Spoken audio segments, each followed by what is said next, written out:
লম্বা সময়ের জন্য বাংলাদেশ ক্রিকেট দলের দায়িত্ব দিলে তা গ্রহণের জন্য প্রস্তুত মিকি আর্থার, যদিও এই বিষয়ে কারোর সাথেই কথা হয়নি তার।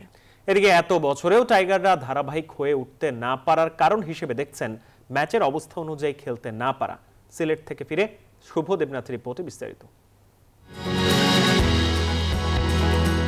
বাংলাদেশ ক্রিকেট দলের কোচের পদ পরিবর্তন যেন মিউজিক্যাল চেয়ার। কখনো নিজের ইচ্ছাই, আবার কখনো বোর্ডের চাওয়াতেই দায়িত্ব ছাড়তে হয়েছে সাবেক কোচদের। দীর্ঘমেয়াদে কখনোই কাউকে দায়িত্বে রাখতে পারেনি বিসিবি, আর এসব কারণে হ্যাভিওয়েট কোচরাও আসতে চায় না বাংলার মাটিতে। তবে বোর্ড চাইলে আর দীর্ঘমেয়াদে দায়িত্ব দিলে বাংলাদেশে কাজ করার ইচ্ছা রয়েছে মিকি। এর আগে দক্ষিণ আফ্রিকা, অস্ট্রেলিয়া, পাকিস্তান ও শ্রীলঙ্কার কোচের দায়িত্ব পালনের অভিজ্ঞতা রয়েছে তার। আমার সাথে কারোর কথা হয়নি কখনোই বাংলাদেশের কোচিং এর বিষয়ে। তবে বিসিবি চাইলে আর দীর্ঘমেয়াদী দায়িত্ব দিলে আমি নিতে প্রস্তুত, যদিও আমি ইংল্যান্ডে একটি দলের সাথে কাজ করছি।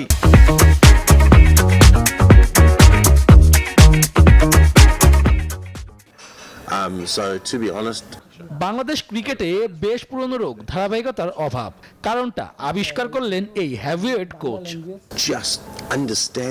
বাংলাদেশের অনেক প্রতিভাবান ক্রিকেটার রয়েছে, তবে তাদের ম্যাচের অবস্থা অনুযায়ী খেলতে হবে।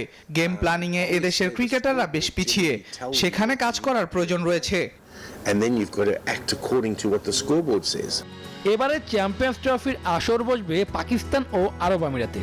2016 থেকে 2019 সাল পর্যন্ত পাকিস্তান ক্রিকেট দলের হেড কোচের দায়িত্ব সফলতার সঙ্গেই সামলিয়েছেন মিকি আর্থার, যে কারণে সেই কন্ডিশন সম্পর্কে ভালো জানা এই কোচের।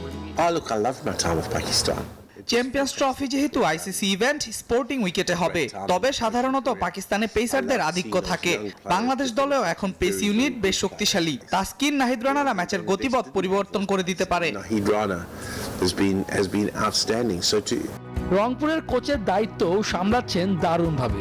তবে এবারে আসরে বিশেষ করে রংপুর অধিনায়ক সোহানের ক্যাপ্টেন্সি দেখে মুগ্ধ এই Protea coach. How did you see Sohan captaincy? He's been fantastic.